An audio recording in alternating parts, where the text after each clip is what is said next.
Muy buenos días, queridos amigos, hermanos, familia de la fe que nos siguen por este medio. Les saludo a todos ustedes con la paz del Señor y con la satisfacción de poder seguir compartiendo estos mensajitos que ilustran, que guían, que aclaran nuestro caminar, nuestro panorama como hijos de Dios, como cristianos y en el mundo en el que vivimos. Así que quiero continuar en esta oportunidad con el tema que viene de tiempo atrás, que hemos venido compartiendo y que sale los días jueves en nuestras redes sociales, y es respecto precisamente de lo que implica un poquito el seguirle y el servirle a Dios, ¿no? Que no es precisamente la recompensa de deleite, de favores, de reconocimientos, de prosperidad económica, ¿sí? De ostentar una posición, de ninguna manera. Todo lo contrario, la palabra de Dios nos muestra a su verdadera iglesia, ¿sí? Que no solo debemos guardar la sana doctrina, no solo debemos guiarnos y ser muy bíblicos en cuanto al conocimiento e interpretación de la palabra, sino también de cómo tiene que ser nuestra vida, ¿no? Y habíamos visto, por ejemplo, la semana anterior, respecto de las pruebas que llegan, el vituperio al que estamos expuestos por causa del Evangelio, no por ser malhechores, no por ser perseguidos, no por ser denunciados por actitudes que Dios nos guarde, inapropiadas, indebidas, ilegales, ilícitos, delitos, ¿no? Sino más bien por mantenernos firmes, por predicar la palabra como corresponde, como con la verdad y con la frontalidad que ésta implica.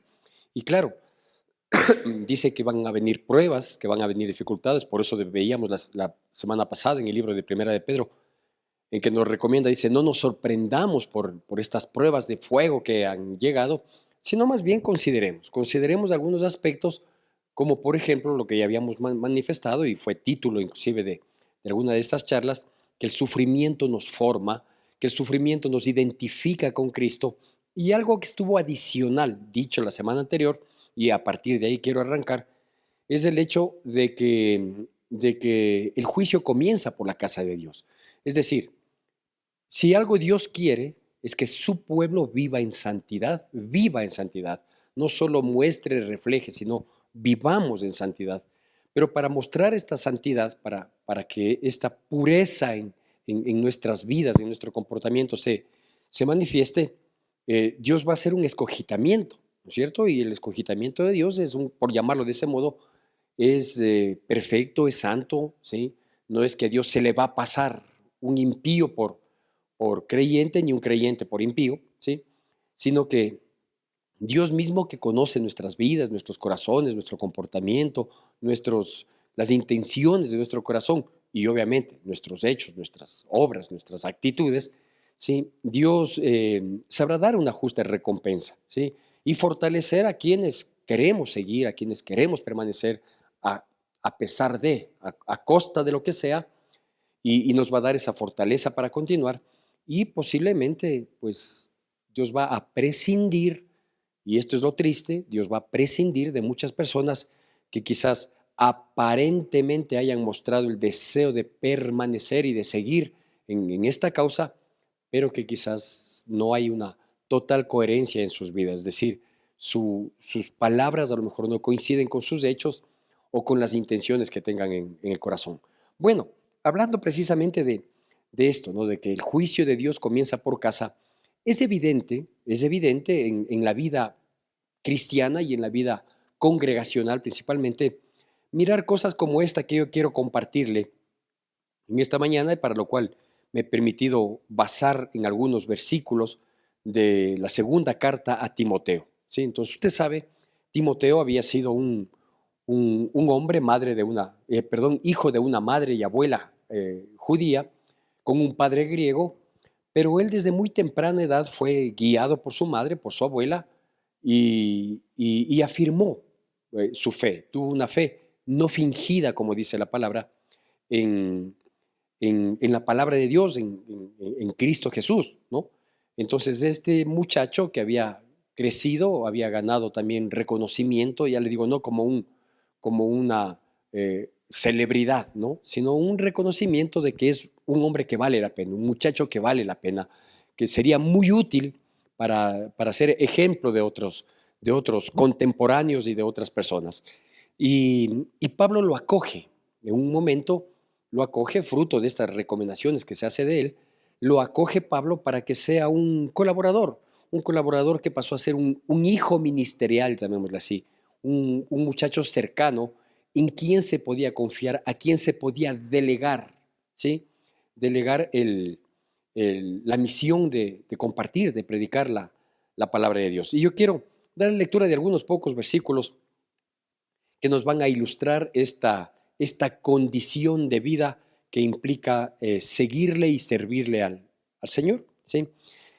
En la segunda carta de Timoteo, en el capítulo 1, me voy a permitir dar lectura de los versículos 4 al 8. Segunda de Timoteo, capítulo 1, versículos 4 al 8, la palabra de Dios dice así: Doy gracias a Dios, al cual sirvo desde mis mayores, con limpia conciencia de que sin cesar me acuerdo de ti en mis oraciones noche y día, deseando verte al acordarme de tus lágrimas para llenarme de gozo, trayendo a la memoria la fe no fingida que hay en ti, la cual habitó primero en tu abuela Loida y en tu madre Eunice, y estoy seguro que en ti también.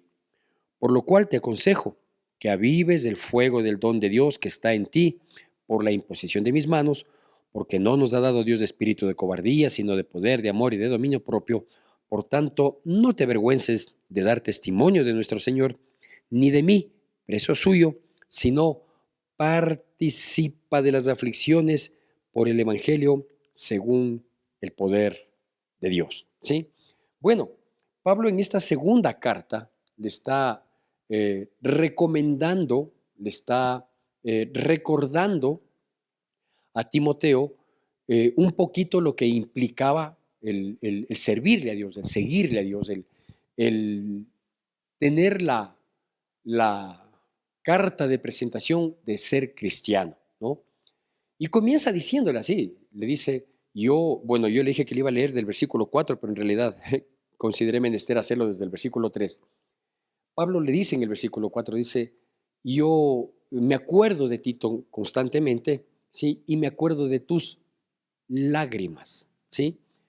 Si Pablo hace mención de que recuerda algún sufrimiento, algún quebranto, alguna dificultad, alguna tristeza que le asaltó a Timoteo en algún momento, es porque estaba relacionada primero con la misión, primero con el encargo, con la propuesta de vida que había adquirido Pablo y que le había hecho a Timoteo su fiel seguidor, ¿no? Entonces dice, yo me acuerdo, ¿cómo quisiera verte? Dice, porque yo me acuerdo de tus lágrimas, ¿sí?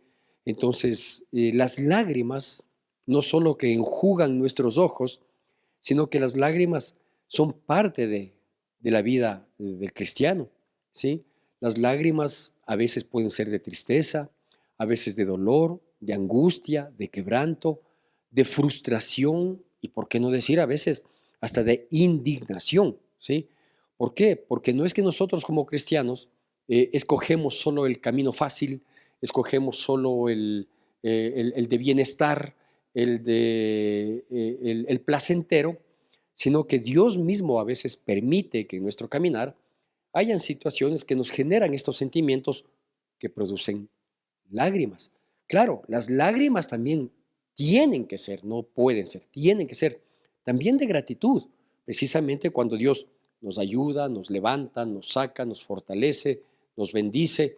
Entonces también las lágrimas van acompañadas de alegría o son consecuencia de una alegría, de una gratitud, de un reconocimiento a nuestro Dios por sus bondades, por librarnos, por ayudarnos, por bendecirnos, por tantos milagros que recibimos de Dios. Pero aquí específicamente está diciendo que, o está haciendo alusión a que efectivamente es por situaciones difíciles que él ha pasado, Timoteo que ha pasado, y esas lágrimas las recordaba Pablo.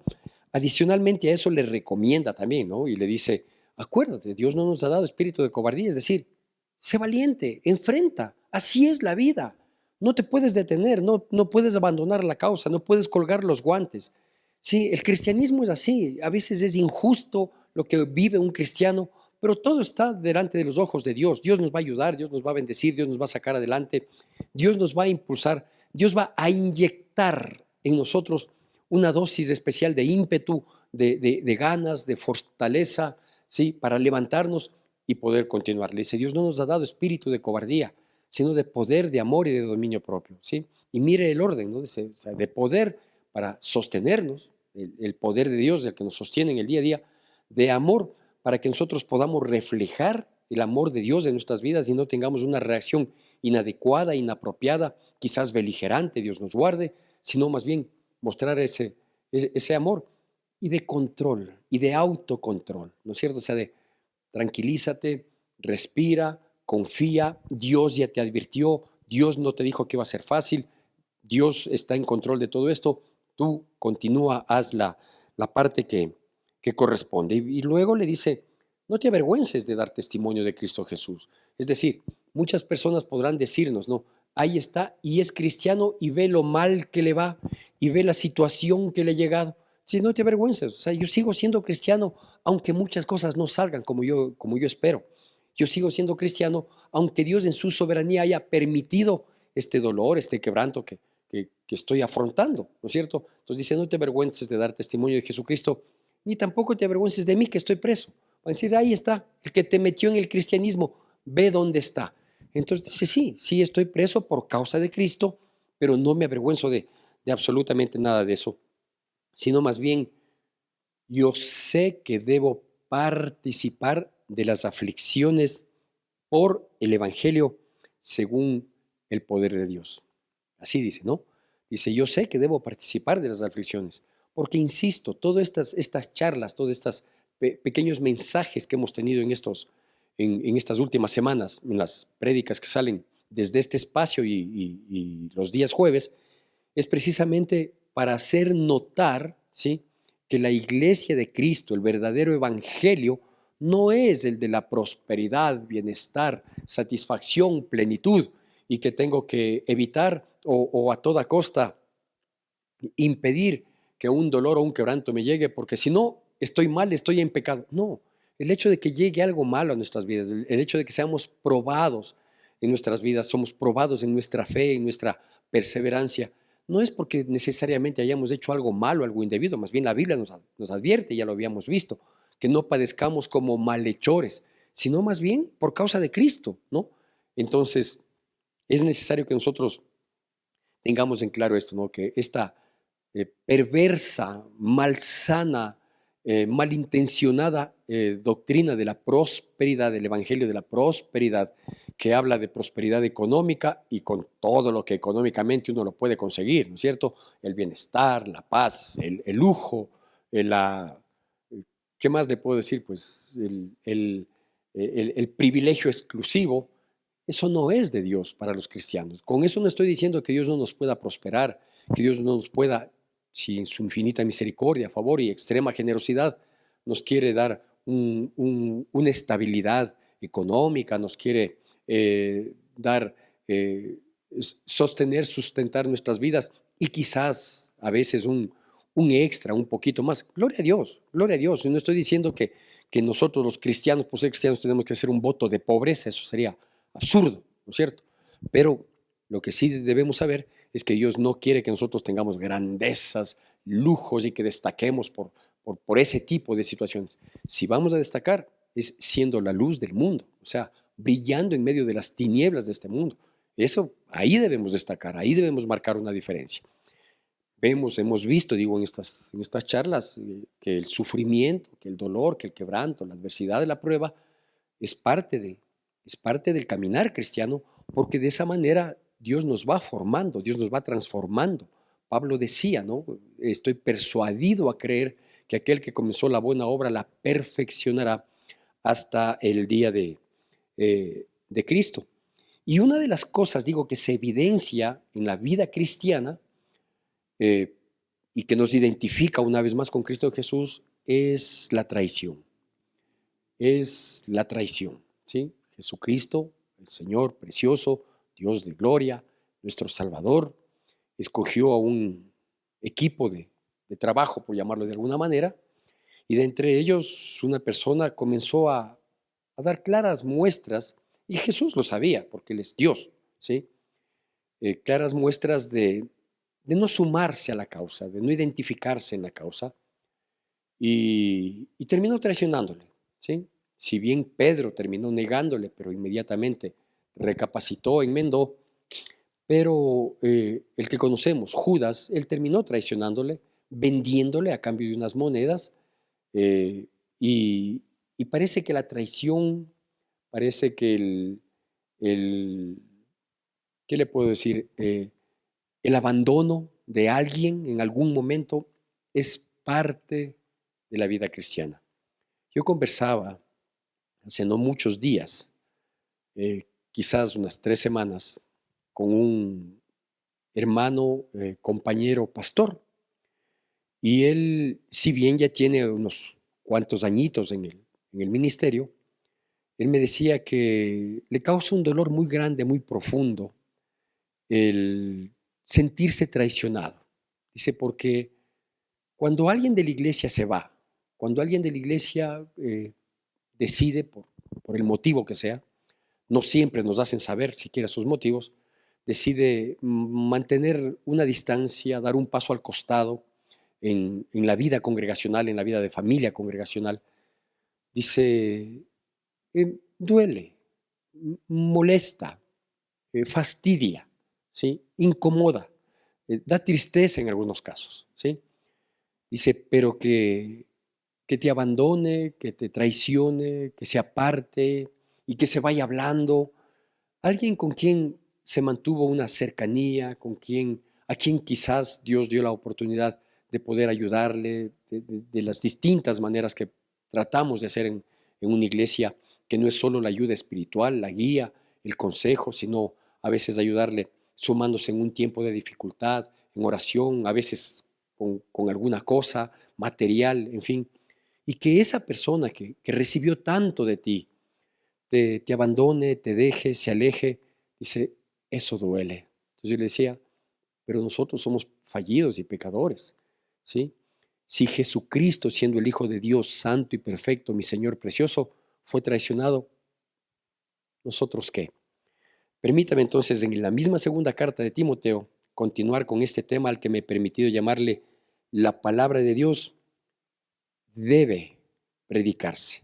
La palabra de Dios debe predicarse. Y ahora entenderá usted por qué, con el texto que le voy a leer. En 2 de Timoteo, capítulo 2, versículos, perdón, en Primera de Timoteo, capítulo 1, antes de ir al capítulo 2, en el versículo 15, la palabra de Dios dice así, ya sabes esto, que me abandonaron todos los que están en Asia, de los cuales son Figelo y Hermógenes. Y luego habla de otra persona, de un Onesíforo, de quien o con quien compartió mucho, recibió también Pablo favor, hospedaje, atención, y se alejó, y se alejó. La Biblia no nos dice la causa de estas personas de haberse alejado, de este Figelo, de Hermógenes, y de quien parece que le dolió mucho más, que fue Onesíforo, ¿no? Entonces, no nos dice por qué se alejaron, pero nos dice que se alejaron, que le abandonaron cuando estuvo en Asia. Dice, todos los que estaban en Asia me abandonaron, y de esos todos, es decir, no fueron solo dos, ¿sí? Sino de todos los que estando en Asia, en un momento difícil, en un momento trágico, en un momento en que quizás se esperaba un apoyo, un sustento, un compañerismo, una muestra de compañerismo, de solidaridad. Dice, todos me abandonaron. Y de ese grupo, que digo, son más de dos, son, dice, Figelo y Hermógenes. Entonces, por eso le decía que la traición, el abandono, es parte del caminar cristiano. No todas las personas que un día nos dicen, cuente conmigo, vamos a estar ahí firmes, etcétera, etcétera, terminan permaneciendo. Es triste, claro que es triste, que nos duele, por supuesto, a quienes somos líderes, a quienes somos pastores, a quienes estamos y tenemos claro que estamos para servir a la congregación, a la familia ministerial, para servir a la iglesia, y que Dios nos da la oportunidad a veces de servir de manera directa a alguien, de una u otra manera, y que a la vuelta de la esquina te abandonan, que a la vuelta de la esquina se van, y como digo, muchos de ellos se van hablando, porque nadie se va y dice, no me voy porque yo estoy mal. No, nadie dice eso, ¿no? Sino que dice más bien, se van y se van hablando, dice, es que esto yo no estoy de acuerdo, o es que he recibido tal situación, este agravio, y dice, ¿y por qué no hablaste? ¿Y por qué no solucionaste? No, mejor me voy, ¿no? Y el que se va hecho el buenito y deja en mal predicamento al o a los que se quedan y permanecen. Parte de la vida, sí. Parte del cristianismo, sí. Parte de los planes y propósitos que Dios tenga en la vida de quienes permanecemos, sí. También, sí. No es que me complace ni mucho menos. Ahora sí vamos a la segunda carta de Timoteo, que es de la que estamos, al capítulo 2, y permítame darle lectura de, de los 3 primeros versículos, ¿sí? Luego leeremos un versículo un poco más adelante o 2 versículos más adelante, pero vamos aquí para que vea la recomendación que Pablo le hacía a Timoteo por las circunstancias que toca vivir dentro del cristianismo. Dice, tú pues, hijo mío, esfuérzate en la gracia que es en Cristo Jesús. Lo que has oído de mí ante muchos testigos, esto encarga a hombres fieles que sean idóneos para enseñar también a otros. Tú pues sufre penalidades como buen soldado de Jesucristo, ¿sí? ¿Cómo no quisiera que este versículo, solo este, el versículo 3 del capítulo 2 de la segunda carta de Timoteo, se trate de explicar en estas eh, iglesias, en estas doctrinas de la prosperidad, ¿sí? ¿Por qué no predican de esto? Tú, pues, sufre penalidades como buen soldado de Jesucristo, ¿sí? ¿Por qué no hacer notar y por qué no hacer y hacer caer en cuenta a las personas de que si nosotros somos hijos de Dios, si nosotros hemos aceptado a Jesucristo como el Señor de nuestras vidas, si nosotros hemos tenido la potestad de ser llamados hijos de Dios, también pasamos a ser parte del ejército de Jehová de los ejércitos, ¿no? Y a ser un soldado, el soldado está preparado o debe estar preparado para la batalla, para la guerra. El soldado no es una persona a la que se le capacita, en la que se invierte tiempo, dedicación, para que adquiera disciplina, para que adquiera fortaleza, para que sepa enfrentar las circunstancias, ¿sí? Y que esté detrás de un escritorio. No, el soldado es preparado para enfrentar batallas. Y el cristiano es un soldado de Cristo. Todos, todos, no solo el pastor, no solo los colaboradores, todos los hijos e hijas de Dios somos soldados de Cristo. ¿Y que vamos a combatir en la vida? Claro que vamos a combatir, tanto en las dificultades, en los problemas, cuanto en nuestra postura de batalla, que es la oración, ¿no es cierto? De rodillas, pidiendo, clamando, intercediendo, suplicando. Es lo que queremos hacer nosotros, por ejemplo, la próxima semana, a partir del lunes 25, me permití, a propósito de la prédica anterior del día domingo, y que salen los días martes en nuestras redes, yo he propuesto una semana de oración, de venir a clamar, de venir a interceder, de venir a ponernos a cuentas con Dios primero, sobre todo eso, ponernos a cuentas con Dios, pedirle a Dios que revise nuestras vidas, que examine nuestro caminar, nuestros corazones, nuestras palabras, nuestras acciones, las intenciones que hay en nuestras vidas y ponernos a cuentas con Dios. Y luego sí, pues enfrentar lo duro, lo difícil, lo terrorífico que está el vivir y enfrentar el día a día acá en nuestro país. Entonces, qué es lo que necesitamos? Orar, clamar, pedir. Entonces, somos preparados para esto. Para esto Dios mismo nos llamó y nos ha dado armas, herramientas para enfrentar las dificultades. Por eso le dice, tú sufre como buen soldado de Cristo, sufre penalidades, porque esto es así.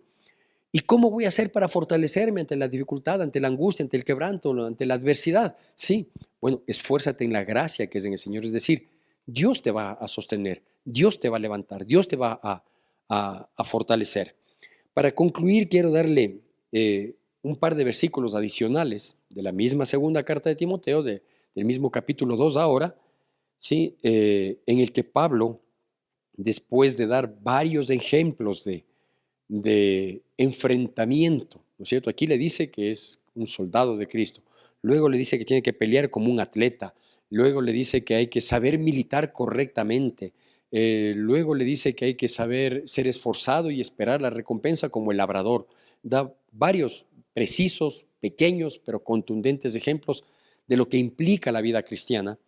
Y en el En el versículo 8 y 9, la palabra de Dios dice así, segunda de Timoteo, capítulo 2, versículo 8 y 9. Acuérdate de Jesucristo del linaje de David, resucitado de los muertos conforme a mi evangelio, en el cual sufro penalidades hasta prisiones a modo de malhechor, mas la palabra de Dios no está presa. ¿Sí? Le dice, acuérdate de predicar el evangelio correctamente, la sana doctrina, de que no olvides de que el evangelio está en Cristo Jesús, que es el Hijo de Dios, que murió por nuestros pecados, que resucitó al tercer día, que es nuestro Salvador, que hoy está a la diestra intercediendo. No te olvides de esto. El evangelio no es una simple propuesta de vida, ¿sí? Es la propuesta de Dios a través de su Hijo Jesucristo, de ser perdonados, de hallar redención por causa del sacrificio que hizo en la cruz del Calvario. De eso no te olvides. No te olvides que si somos cristianos es porque Él nos escogió, es porque Él nos dio vida cuando estábamos muertos en nuestros delitos y pecados. Le aclara esto y esto hay que tener siempre presente. Dice, por el cual, o sea, por Cristo Jesús, yo sufro penalidades. Yo sufro penalidades. Y esas penalidades que sufro, las sufro a modo de, no dice por ser, sino a modo de malhechor. Es decir, no hay diferencia en la cárcel, en el trato que me dan a mí, que estoy preso por causa de Cristo Jesús, versus el trato que le dan al delincuente común, ¿sí? Porque yo sufro las mismas penalidades. Él estaba preso cuando escribe esta carta y dice, estoy sufriendo a modo de malhechor, aunque no soy un malhechor, pero lo hago por una sola causa. Y ahí va el nombre de esta prédica. Dice, para que la palabra de Dios no esté presa. ¿Por qué? Así se llama esta prédica. La palabra de Dios debe predicarse. ¿A costa de qué? A veces de nuestro dolor, de nuestro quebranto, de vivir adversidades, de enfrentar injusticias, pero la palabra de Dios tiene que predicarse. Que al predicarse la palabra de Dios experimentamos situaciones que, entre comillas, no se compadecen, ¿sí? Como la traición, el abandono, la injusticia, el dolor, el quebranto, el vituperio, el agravio. Bueno, es parte de la vida. Nosotros sabemos en quién hemos creído y de qué mano estamos siendo sostenidos. No es la mía, porque la mía se debilita, mi alma desfallece, como dice el salmista, pero Dios es el que nos sostiene. A fortalecernos en su gracia y vamos siempre para adelante. Que Dios bendiga poderosamente nuestras vidas en Cristo Jesús.